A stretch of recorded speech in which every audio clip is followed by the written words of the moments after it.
you holding that thing in front of my face for, huh? Let's take a picture. I'm so goddamn beautiful. The girls are just jumping all over my ass. Not only the girls, but the boys, too, and the men. I gotta have a bodyguard. Reverend Ellington is a big, tough guy. He keeps them goddamn boys off of me. Is there a girl in the... Well, she might as well learn the facts a lot. Ah, they say... Oh, yeah. Now, what do you want to know? I'm gonna pose like a son of a bitch, too. Show my teeth. Okay. Shoot. What do you want to know? I'll tell you all about how to cure the sick. You know what makes them sick. Now, I'm gonna tell you how to cure them. First of all, do away with the electric shock. It interferes with the abstract thinking, the prefrontal lobes. Bring back the metrazole, but fatten them up with meat, the muscle, not the fat, the muscle. Plenty of meat and liver, mostly liver, meat, fish, eggs, all your dairy products. But don't mix the milk with the meat. Go back to the Jewish dietary laws. Gabish. Then you give them the metrazole. 3 treatments and I was all right. I had 3 electric shocks that made me crazy. 60 insulin treatments did nothing but blow up my body. I weighed 180 pounds, but the metrazole, the pins and needles went right out of my head. And the anxiety and laying on the couch like a dead man, that disappeared. Bring back the metrazole. Dr. Murphy, a good Irish Catholic doctor, invented it. And Dr. Bellinger in the Brooklyn State Hospital, he used it on me and got me out in 4 months on my 21st birthday, February 22nd. What a gift, huh?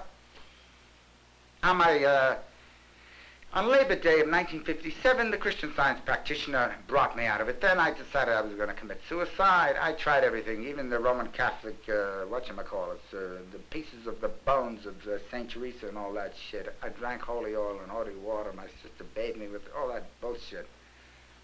And I said, either I'm going to get cured this weekend or I'm going to get the throat cut, because the doctors had written to my sister, and I sneak. I'm a snoop. Hey, he's hopeless. He's going to stay here for life. I passed the Catholic chaplain's office, and the Protestant minister, that son of a bitch, he says to the priest, he says, I see they threw the Christian Scientists out of the chapel. And the priest said, well, they do what's good. See, the Catholics are very charitable. He said they do what they can, because we're only a small group. I said, the son of a bitch, right at that moment, mind you, when I heard it, that's not coincidence, that's a divine plan. I went to the Christian Scientists. In 3 days, on a Monday, I came back to the hospital. The Jewish doctor, he looked at me. I was sitting big as life on the telephone.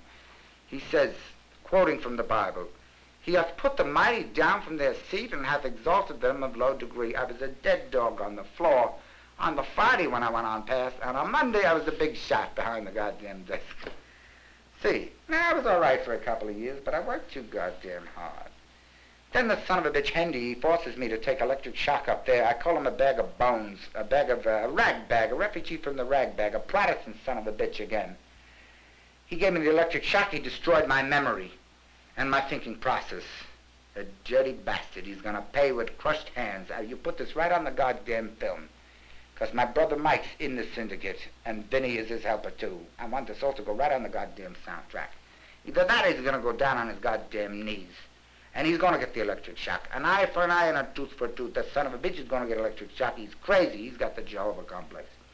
This time it was the medicine and the Christian Science, too. The Nardil and the Stelazine and this new one, the Meloril.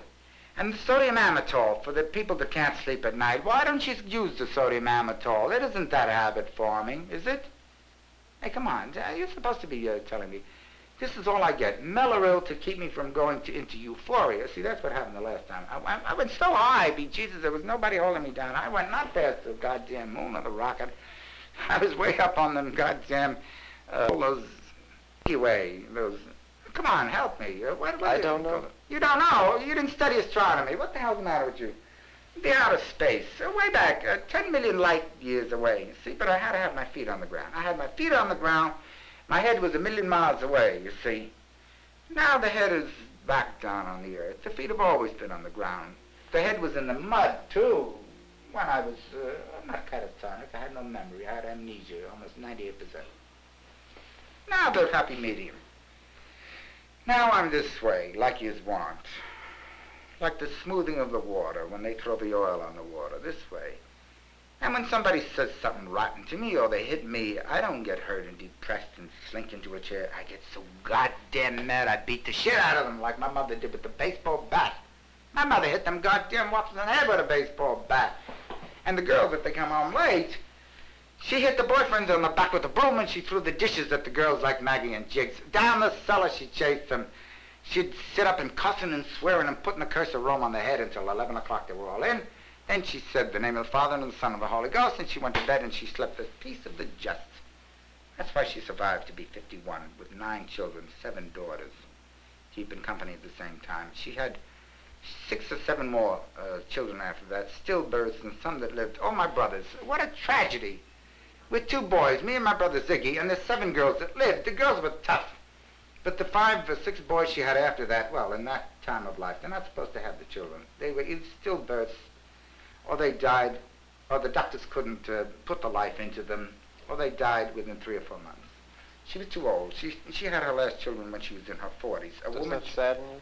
No! I got all kinds of little brothers here and there. I was in the Big Brothers organization in Boston when I was a Protestant minister. You're from Boston? No, I went to Boston University there. Brothers and sisters. You're all my brothers and sisters. Even the Collards, too. There's some that isn't so goddamn nice. Most of them are a bunch of shitheels, too, but the Jews are my best friends and the Christian Scientists. The Protestants are all fucked up. They're all against something, but they ain't for it. I can't figure out what the hell are they for. They're negative. Protestants, they're the son of a bitches that go preaching the Bible up and down them goddamn halls there, and they're saying they're being persecuted. They're not being persecuted. The son of a bitches are sick. They see visions and hear voices and all that horse shit. The only ones that saw the visions and heard the voices that were real saints were people like Joan of Arc. There was a real. She didn't hear voices. Only what we Christian Scientists call angel thoughts, God directing our thought processes. Not voices. We don't hear voices and we don't see visions. We see in the mind's eye. You do too, don't you? I know. Right here now. Can't you picture your wife and your children at home and what she's doing, getting your supper prepared? You can. Sure. Of course. That's what it is in Christian Science. Only clear. I'm spitting all over the place. That is. Right, so.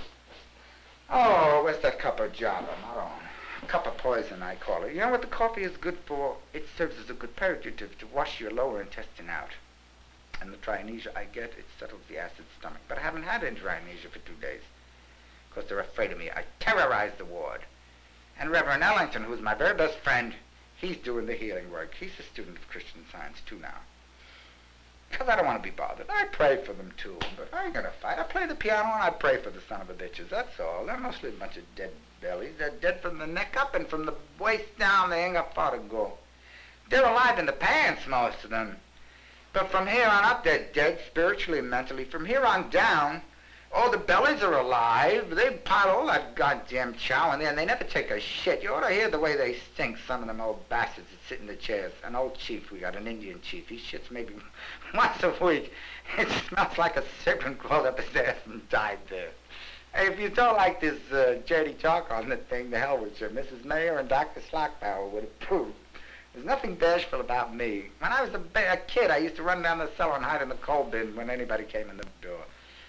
But they shut me out of that. The insurance man used to come around on Friday night and ask my mother, can George come and turn the lights out in the synagogue? I flicked the switch, the old rabbis. Orthodox, I still go see them every time I'm there. That's the first place I head for the rabbis over there. They couldn't flick the switch. He used to lift me up. I was 5 or 6 years old. Oh, let me just pose a little bit now. I wish I had some different clothes. Oh, look at the clear, beautiful eyes. Let me see. Get me all around here. How about the physique? Shall I take my shirt off or anything Won't like show. Sit down. that? No. On the hand, I told you. I'm not repressed anymore, kid. I'm not inhibited. But I'm not an extrovert either. I know when to shut up and listen to people who know. Can you now? I certainly can. I can maintain silence here for the rest of the time, and you talk. I asked you to. Go ahead. Well, let's see if you can keep quiet for a few moments. Mm-hmm.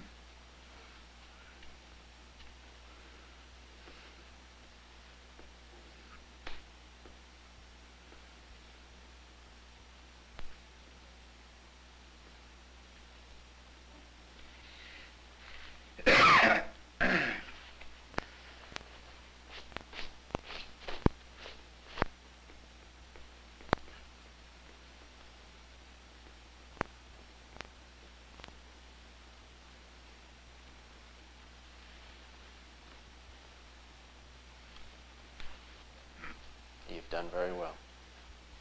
I have complete control. I don't have the control. God has the control. kind of Christ, or near Christ. Now you do the talking. I refuse to talk now. You insulted me. You insult my intelligence and my sensibilities. We're very sensitive, we Italians. Very dramatic.